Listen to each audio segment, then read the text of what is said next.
계속해서 사도행전을 보고 있습니다. 오늘 7번째 시간으로 함께 말씀을 보겠습니다.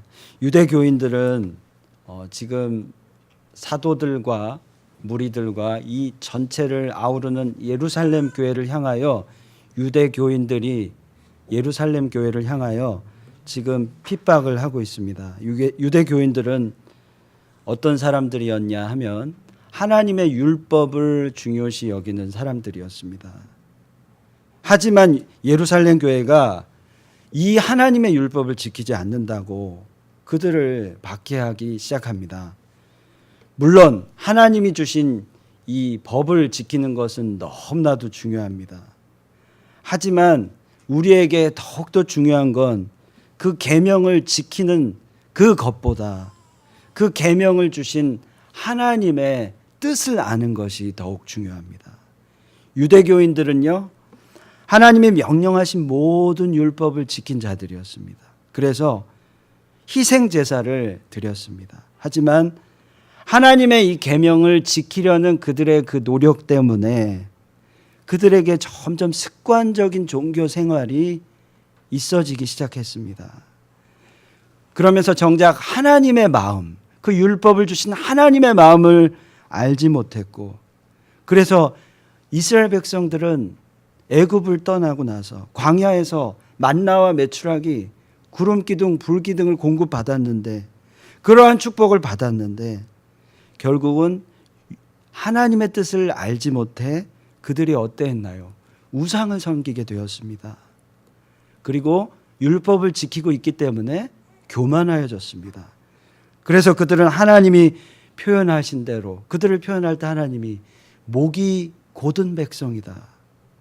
신명기 9장 6절과 오늘 말씀 7장 51절에도 유대 교인들을 이야기할 때, 이스라엘 백성을 이야기할 때 목이 곧은 백성이다 라고 하나님은 말씀하셨습니다. 이것이 종교 생활로 점점 접어드는 그 유대 교인의 모습이었다면, 반면에 예루살렘 교회, 유대 교인들과는 다르게 사도행전을 시작하면서 예수님의 부활을 체험하고 성령의 충만함을 받은 이 교회는 목이 곧은 백성이 아니라 이제는 우리가 율법을 지키기 위해 사는 것이 아니라 하나님의 백성으로, 하나님의 뜻을 알고 하나님의 마음을 아는 백성으로 살아야 한다라고 주장합니다. 그래서 그 예루살렘 교회 사도들은요, 새 언약을 주신 그 하나님, 그 새 언약은 무엇인가요? 바로 예수 그리스도이십니다. 그 예수님을 구세주로 모셔야 한다라고 가르칩니다. 그래서 단순히 주신 율법을 지키기 위해 전전긍긍하는 것이 아니라 율법을 주신 하나님의 마음을 알고 율법의 완성이신 예수님을 만나고 동행하는 삶을 살아야 한다라고 주장합니다. 예루살렘 교회 사도들은요, 그래서 부활 신앙을 강조했습니다. 그들은 예수님을 이 땅에 보내주신 하나님의 참뜻이요 부활이신 그분이다. 그래서 부활의 권능을 믿는 신앙이 진짜 신앙이다 라고 가르칩니다. 예수님이 돌아가시면서 둘로 휘장이 찢어졌습니다. 이제는 성전 제사의 모든 율법이 끝나고 예수 그리스도를 모심으로, 예수 그리스도를 통하여 하나님께 예배하게 되었다라는 것 강조합니다. 마태복음 27장 50절에서 51절에 휘장이 둘로 찢어지면서 예수 그리스도가 우리 하나님과의 통로가 되었습니다.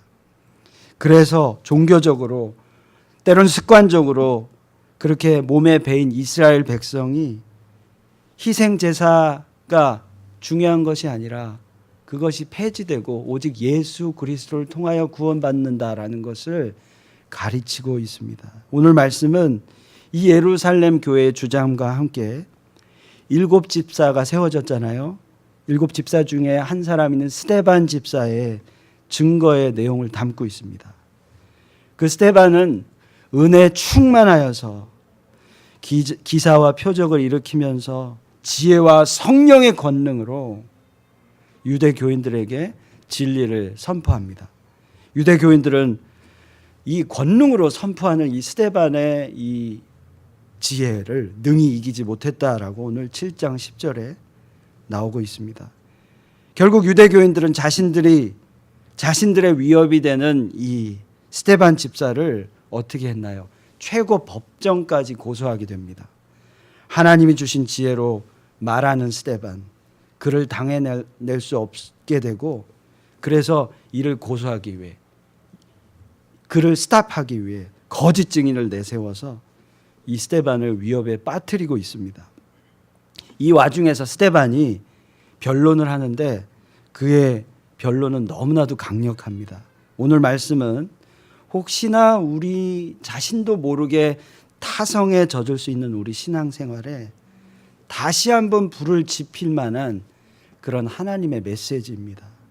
스데반이 크게 두 가지로 오늘 이 유대 교인들에게, 그리고 이 사도행전을 읽는 우리에게 크게 두 가지로 혹시나 타성에 젖을 수 있는 우리에게 메시지를 주고 있습니다.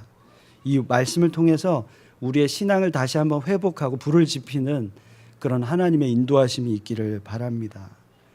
이 두 가지 중에 첫 번째 스데반의 메시지는 우리가 하나님을 만나기 위해서는 먼저 하나님의 마음을 알아야 된다라는 겁니다. 하나님을 만나기 위해서 율법을 지키기 위해 전전긍긍하는 것이 아니라 그 율법을 주신 하나님의 마음을 먼저 알아야 된다라는 거죠. 구약의 성전 중심의 생활은 너무나도 중요했습니다. 하나님이 허락하신 이 성전에 모여서 찬양하고 기도하고 예배하고 지체들과 교제를 나누는 이 교회는 그래서 모이는 것이 중요하고 우리 교회는 참 중요합니다. 성전이 중요하다라는 거죠. 하지만 여기서 꼭 기억해야 할 사실이 있습니다. 그냥 성전에 모이고 예배드리는 것이 맹목적으로 되어지고 그냥 모이는 것 자체가 목적이 되어진다면 그것은 혹시나 하나님의 마음을 읽지 못하는, 하나님의 마음을 읽는 것이 중요한 것이지 모이는 것 자체가 목적이 돼서는 안 된다는 거죠. 이스라엘 백성들 구약을 쭉 보면 그들은 늘 성전 중심의 삶을 살았습니다. 너무 귀한 그런 신앙의 모습입니다. 하지만 정작 그들은 어떤 자들이었나요? 목이 곧은 백성이라고 하나님 얘기하십니다. 그게 왜 그런가요? 하나님을 향한 마음을 알지 못했다라는 거죠. 하나님이 그들에게 성전을 주신 이유는요, 그들이 하나님만을 경외하기 위한 하나님의 마음이 있었는데 정작 그들은 하나님의 마음을 성전에 모이긴 모였는데 알지 못한 거죠. 그래서 우상을 섬기게 되는 거죠. 우리가 마음을 안다라는 건 너무 중요합니다.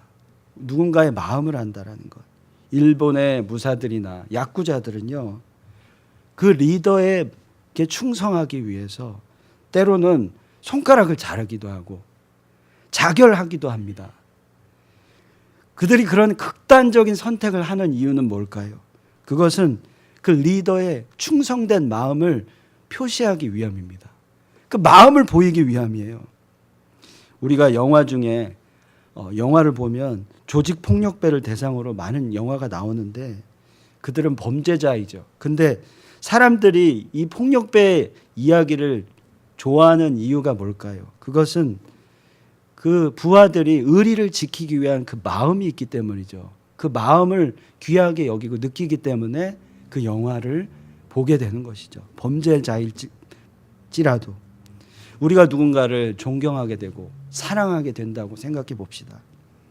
그러면 그 존경하는 분의 뜻을 동의하고 따라가게 되기 마련입니다. 우리는 그에게 마음을 주게 됩니다. 그런데요, 정작 우리 하나님께 하나님의 법을 지킨다는 우리가 하나님의 마음을 알지 못하고 드리지 못한다면 과연 우리는 하나님을 따르고 있는 걸까요? 하나님은 저와 여러분에게 어떤 분이신가요?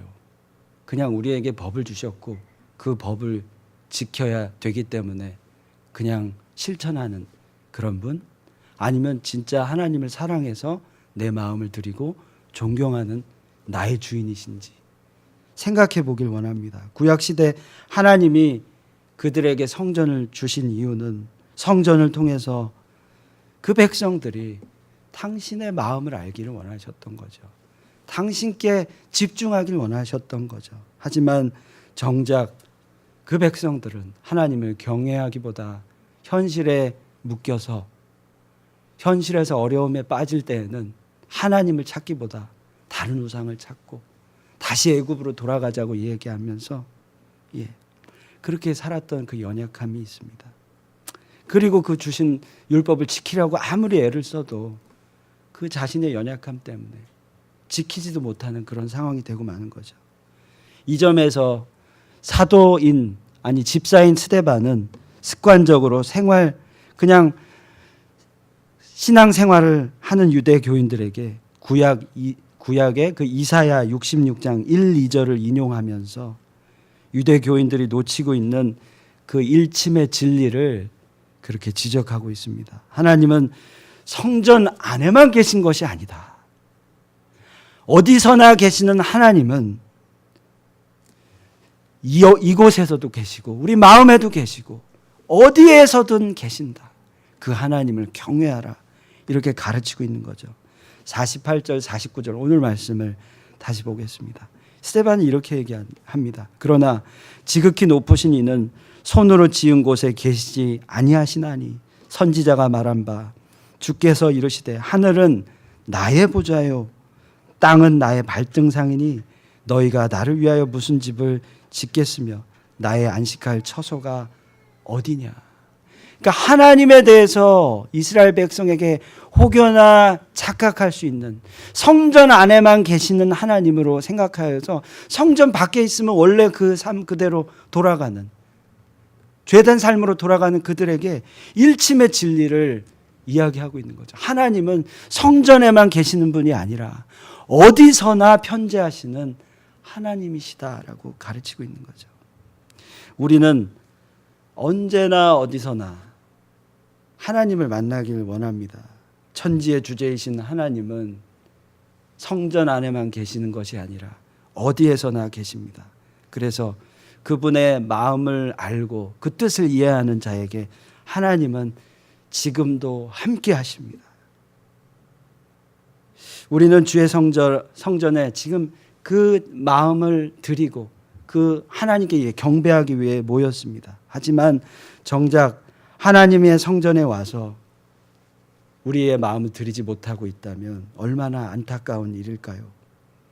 하나님은 이 점에서 이사야 1장 12절에 이렇게 말씀하십니다. 이사야 1장 12절에 보시면 너희가 내 앞에 보이려 오니 이것을 누가 너희에게 요구하였느냐 내 마당만 밟을 뿐이니라.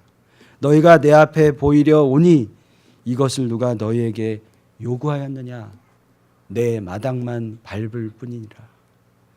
하나님의 뜻을 알지 못하고 마음을 들이지 못한 채 아무리 성전에 와도 너는 내 마당만 밟고 갈 뿐이다 라고 하나님이 오히려 우리에게 말씀하고 계십니다.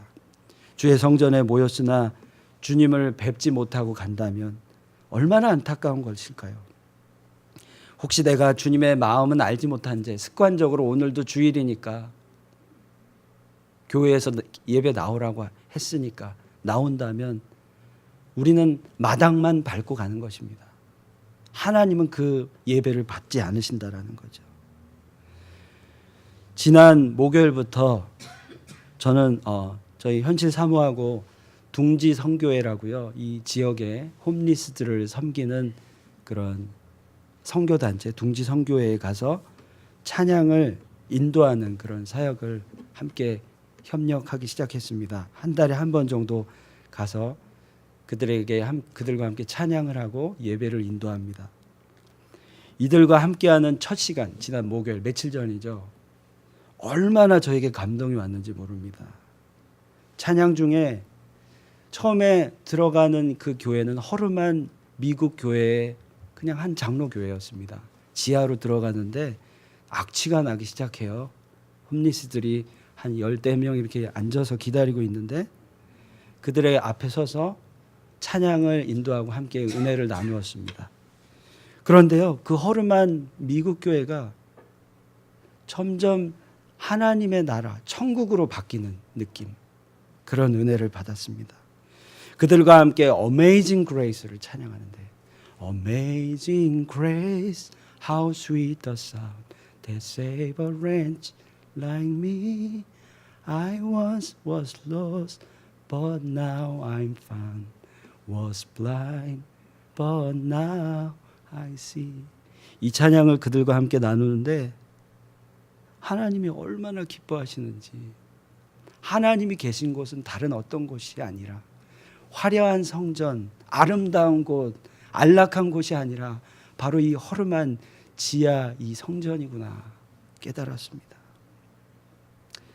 그들을 사랑하여 섬기고 그들은 사랑을 받고 그들과 함께 하나님의 사랑하는 백성들과 함께 주님을 예배하는 곳, 그곳에 하나님이 계신다라는 거죠. 그 주님의 마음을 느끼니까 저에게 감당할 수 없는 은혜가 임하였습니다. 우리 아버지 하나님께서 사랑하는 형제 자매가 다 모여서 예배하는 그 모습을 보신다고 생각해 보십시오. 그것처럼 아름다운 것이 어디 있을까요? 하나님은 우리가 그저 틀에 박힌 종교 생활하는 거, 그거 기뻐하지 아니하십니다. 하나님은 그냥 기도 많이 하고 성경 많이 읽었다고 그것만을 기뻐하시는 것이 아니라 하나님이 원하시는 곳에 하나님의 마음으로 있는 우리를 기뻐하신다라는 거죠.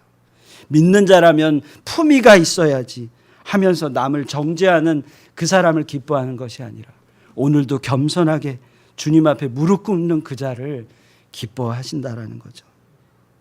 하나님은 절대 불신으로 묵혀 정체되어 있고 두려워하고 있는 그 사람을 기뻐하시는 것이 아니라 오늘도 신실하신 하나님이 일하고 계신다, 그 믿음을 가지고 있는 자를 기뻐하시는 거죠.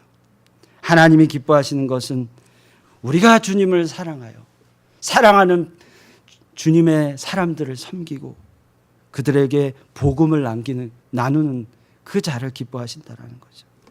사랑하는 여러분, 우리는 하나님께 무엇보다도 마음을 드리는 자가 되어야 합니다. 우리가 하나님, 그 아버지께 마음을 드릴 때 하나님은 우리의 진정한 주인이 되시는 거죠. 그냥 율법을 지키기 위해 종교 생활하기 위해 살아갈 때 주인은 나 자신이 됩니다. 그러나 하나님께 우리의 마음을 드릴 때, 하나님이 기뻐하시는 삶을 살 때 하나님이 진정 우리의 주인이 되십니다. 하나님이 기뻐하시는 삶이 됩니다. 이사야 58장 6절에서 11절에 보면 하나님이 기뻐하시는 모습을 하나님은 분명하게 우리에게 이야기하고 계십니다. 우리 한번 교독해 보시겠습니다. 6절에서 11절 스크린 보시면서 제가 먼저 읽겠습니다.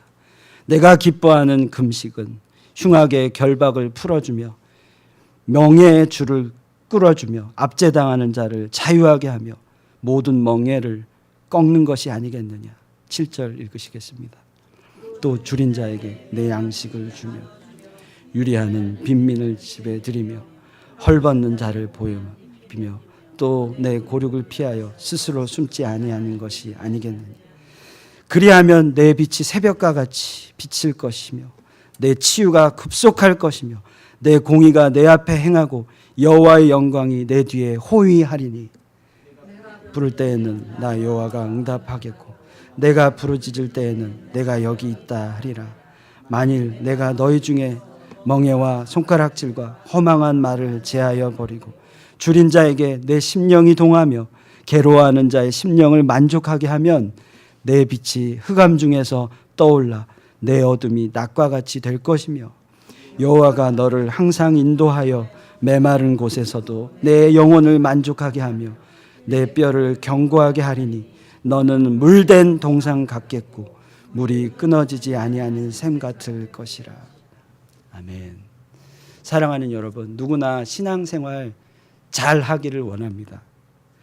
그런데 그 잘하는 것은 맹목적으로 교회 나오고 신앙생활 하는 것이 아니라 신앙생활 잘 하는 것은 무엇보다도 하나님의 마음이 있는 곳에 우리의 마음이 있는 것입니다. 이사야 58장의 말씀, 하나님이 기뻐하시는 자는 연약한 자를 돌보고 그들에게 사랑을 베풀고 그렇게 삶을 살아갈 때 하나님이 9절에 나 여호와가 응답하겠고 내가 부르짖을 때 내가 여기 있다 하리라, 이렇게 얘기하시는 거죠. 우리와 함께 하시겠다라고 약속하고 계시는 거죠. 그저 내가 원하는 필요를 구하는 것이 신앙생활이 아니라 설령 그것을 잠시 못 얻고 누리지 못한다 하더라도 하나님의 마음이 있는 곳에 내가 있을 때 하나님은 기뻐하시고 나를 들어 쓰신다라는 거죠. 고린도전서 10장 31절에 그런즉 너희가 먹든지 마시든지 무엇을 하든지 다 하나님의 영광을 위하여 하라 라고 이야기합니다. 먹든지 마시든지 무엇을 하든지 다 하나님의 영광을 위하여 하라. 우리가 신앙생활 하는 이유는 내가 잘되기 위해서 하는 것이 아니라 하나님의 기뻐하시는 그 일을 내가 행하고 거기서 하나님이 축복해 주시는, 공급해 주시는 그 은혜를 누리는 것이 신앙 생활입니다. 그렇기 때문에 우리가 정말 하나님이 기뻐하시는 것이 무엇인지를 늘 찾고 묻는 그런 우리가 되어야 하겠습니다. 지금 나의 삶을 통해서 하나님이 기뻐하시는 것이 무엇일까? 늘 묻고 구하는 것이죠. 그래서 그 일을 행하는 것이죠. 야고보서는 믿음이 무엇이냐? 나는 내 행함으로 그 믿음을 증명하리라 라고 이야기하는데, 우리가 늘 하루하루를 살아갈 때 하나님이 나의 주인이시라면 그 기뻐하시는 것이 무엇인지를 찾는 우리가 되길 바랍니다. 이 연말을 맞이해서 하나님의 수많은 백성들이 지금 굶주리고 추위에 떨고 있다면 하나님이 기뻐하시는 것은 그들을 찾아가서 도움의 손길을 주는 것이고 예수 그리스도를 전하는 것일 것입니다. 그 일을 행할 때 하나님이 함께 하시는 것이지 내 문제 안에 묶여 있는 것은 하나님이 기뻐하시는 일이 아니고 결국 하나님은 우리와 함께 하실 수 없다는 거죠. 두 번째, 오늘 말씀을 통해 주시는 두 번째 메시지는 우리는 예수님만을 삶의 주인으로 모셔야 된다는 거죠. 우리는 예수님만을 삶의 주인으로 모셔야 된다는 겁니다. 스데반 집사는 유대교인들이 목이 곧고 성령을 거스렀다라고 오늘 51절 말씀에 지적하고 있습니다. 왜일까요? 우리 52절을 보시면 스데반이 이렇게 얘기합니다. 너희 조상들이 선지자들 중에 누구를 박해하지 아니하였느냐? 의인이 오시리라 예고한 자들을 그들이 죽였고 이제 너희는 그 의인을 잡아준 자요 살인한 자가 되나니. 이렇게 그들의 모습을 지적합니다. 유대교인들은 구약 시대의 구약 말씀을 보면서 의인이 이 땅에 오실 거라는 것은 알고 있었습니다. 그런데요, 그 의인이 온다라는 말을 한 선지자를 박해하고 죽였습니다. 그리고는 결국 의인으로 오신 예수님을 핍박하고 살인한 자가 되었습니다. 우리는 이것을 잘 기억해야 합니다. 말씀을 믿는다고 하나님을 따른다고 하지만 정작 의인된 예수 그리스도를 우리가 알지 못하고 이해하지 못하고 따르지 못하고 제자가 되지 못한다면 하나님을 따르는 백성이 아니라는 거죠. 스데반은 이렇게 지적합니다. 53절에 너희는 천사가 전한 율법을 받고도 지키지 아니하였도다 하니라. 참 아이러니하지 않나요? 율법을 지키기 위해 애를 쓰는 그들에게 그들이 받은 율법이 있는데 그것은 의인이 이 땅에 오리라였는데 그 의인을 알아보지 못했다라는 거죠. 율법을 고수했던 그 유대교인들은 천사가 전한 율법을 지키지 못한 꼴이 되고 만 겁니다. 목이 곧은 백성 이스라엘을 보듯이 사람은 노력으로 율법을 지킬 수가 없습니다. 율법을 어떻게 지킬 수 있을까요? 바로 율법을 완성하러 오신, 율법을 온전히 지키신 예수 그리스도를 믿음으로 말미암아 율법을 지키게 됩니다. 내가 지키는 것이 아니라 내 안에 계신 예수님이, 그 예수님을 따를 때 그 율법을 완성하게 되는 거죠. 내가 죽고 예수로 사는 것이 온전한 율법의 완수입니다. 내 능으로 사는 것이 아니라 주님의 능으로 사는 것이, 내 안에 계신 예수님의 성령의 권능으로 사는 것이 진짜 신앙생활이라는 거죠. 우리 인생 우리의 힘으로 사는 것 같지만 절대 그렇지 않습니다. 오히려 우리의 힘으로 살려 하면 더 우리에게는 위기가 닥쳐옵니다. 체로키 인디안들이 가지고 있는 전설적인 성인이 되는 의식이 있습니다. 한 소년이 이제 성인이 되기 직전에 그 과정을 통과해야 하는데, 그것은 용사가 되는, 체로키 용사가 되는 과정입니다. 한 소년이, 아버지가 그 소년의 눈을 가리고 숲속으로 그 아들을 데리고 갑니다. 그리고 그를 홀로 놔두고 눈을 가린 채 다음날 해가 뜨기 전까지 그 소년을 놔두는 거예요. 절대 그 눈 가린 것을 벗어서도 안 되고, 무섭다고 소리를 질러서도 안 되고, 그냥 그 세워준 그 자리에 밤을 새도록 있는 겁니다. 칠흑 같은 어둠 속에 그 소년은 점점 두려움에 떨게 됩니다. 보이지는 않고 귀로는 들리는 이 두려움은 얼마나 큰 두려움일까요? 야수가 소리를 내면서 다가올 것일지도 모르겠습니다. 어쩌면 어떤 사람이 와서 그 소녀를 해칠 수도 있습니다. 그러나 그 자리에 지켜서 계속 눈을 가린 채 있는 겁니다. 무서워도 울면 안 됩니다. 그럼 용사가 될 수 없습니다. 눈 가리개를 벗으면 안 됩니다. 이것만이 그 소년이 용사가 되는 길입니다. 마침내 태양이 뜨고 따스한 온기가 오기 시작하면 그는 눈 가리개를 벗을 수 있습니다. 그때 무슨 일이 일어나는 줄 아시나요? 그의 아버지가 그 옆에 서 있는 거예요. 그 아버지는 묵묵히 그 아들 옆에 있어서 그 아이를 지키고 있었던 거죠. 야수가 오면 야수를 향하여 화살을 쏘고, 어떤 공격이 와도 그 아들을 지키고 있는 그 아버지의 모습을 그 아들이 보게 되는 거죠. 우리 하나님 어떤 분이신가요? 영적으로 우리가 눈을 가리고 앞이 안 보이는 것 같지만 우리는 홀로 있는 것이 아니라 하나님이 내 옆에 서서 나를 지켜주고 계신다라는 사실을 우리는 영적으로 깨달을 수 있습니다. 아주 구체적으로 확실하게 우리를 지켜주시기 위해서 하나님이 하셨던 일은 사랑하는 아들 예수 그리스도를 이 땅에 저와 여러분을 위해서 보내주신 것이죠. 그 보혈의 피로 말미암아 나 혼자 스스로 살 수 없고 두려움에 떨고 있는 나를 지켜주시는 그 하나님을 우리가 예수님을 통해 알게 되는 거죠. 우리가 우리의 힘으로 바둥대면서 두려움에 떨고 살고 있을 때 하나님은 이미 우리를 지켜주시는 분이십니다. 예수 보혈의 권능으로, 성령으로 우리와 함께 하시는 분이십니다. 우리가 필요한 것은 이것을 믿는 거죠. 하나님이 끝까지 우리와 함께 하신다라는 것을 신뢰하는 것이죠. 당장 지금 보이지 않지만 내 앞에 서서 나를 지켜주시는 분, 바로 예수님을 우리가 붙드는 거죠. 눈앞에 보이는 것으로만 사는 삶이 아니라 보이지 않지만 나와 함께 하시는 예수님을 의지하며 사는 겁니다.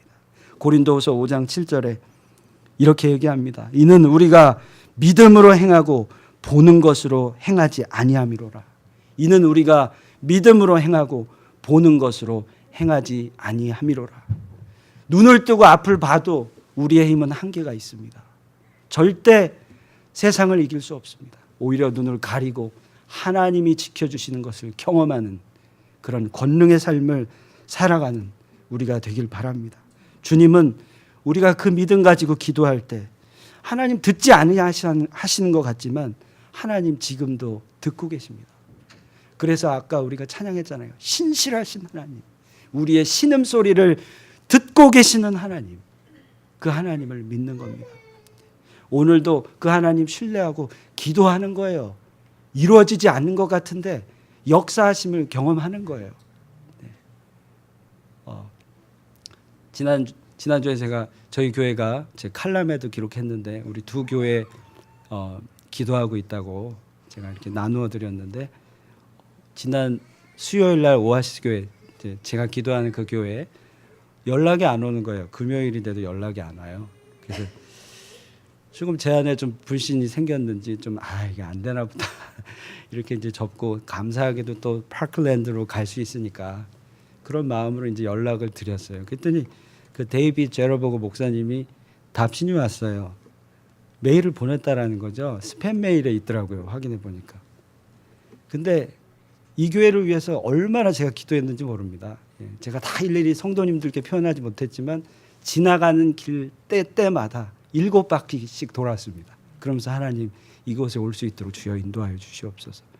늘 기도했습니다. 근데 하나님 신실하게 응답하셔서 지금 그 교회에서 수많은 교회들이 함께 좀 쓰자고 연락이 왔었대요. 몇 년 동안.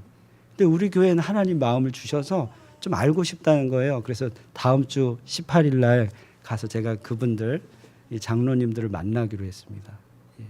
하나님이 지금 이렇게 신실하게 우리의 기도를 응답하고 계십니다. 그것을 믿는 저와 여러분이 되길 원합니다. 우리의 영적인 눈이 가려지고 앞을 보지 못하는 상황이겠지만 하나님 아버지는 우리와 함께 하시는 하나님이십니다. 말씀을 맺겠습니다. 오늘 스데반을 통해서 우리에게 주는 메시지는 두 가지입니다. 우리가 하나님을 알기 위해, 만나기 위해 우리는 하나님의 뜻, 그 마음을 알아야 한다라는 거죠. 종교 생활만 하는 것이 아니라, 습관적으로 그렇게 교회만 다니는 것이 아니라 그 주님의 마음을 알아야 한다. 그 주님의 마음은 주님이 사랑하시는 그 영혼들을 향한 그 마음이다. 우리가 그 영혼들을 향하여, 주님이 기뻐하신다면 그들을 향하여 우리의 사랑을 베풀어야 한다. 전해야 한다. 예수 그리스도를 전해야 한다라는 것이죠. 두 번째는 그 하나님이 우리와 함께 하시는데 그 하나님은 예수 그리스도를 통하여 우리와 함께 하신다. 그래서 예수님만을 우리의 주인으로 모셔야 한다. 그것이 오늘 우리에게 주신 하나님의 메시지입니다. 오늘도 우리가 하나님 앞에 예배 드리는데 하나님 당신의 마음을 알길 원합니다. 당신의 마음이 있는 곳에 내가 있기를 원합니다. 내 뜻, 내 원함대로 내가 사는 것이 아니라 주님의 마음이 있는 곳에 내가 있도록 주여 인도하여 주시옵소서. 이런 마음으로 우리 함께 찬양하기를 원합니다. 아버지, 당신의 마음이 있는 곳에 나의 마음이 있기를 원합니다. 함께 찬양하겠습니다. 정말 우리 모두의 고백이 되길 바랍니다.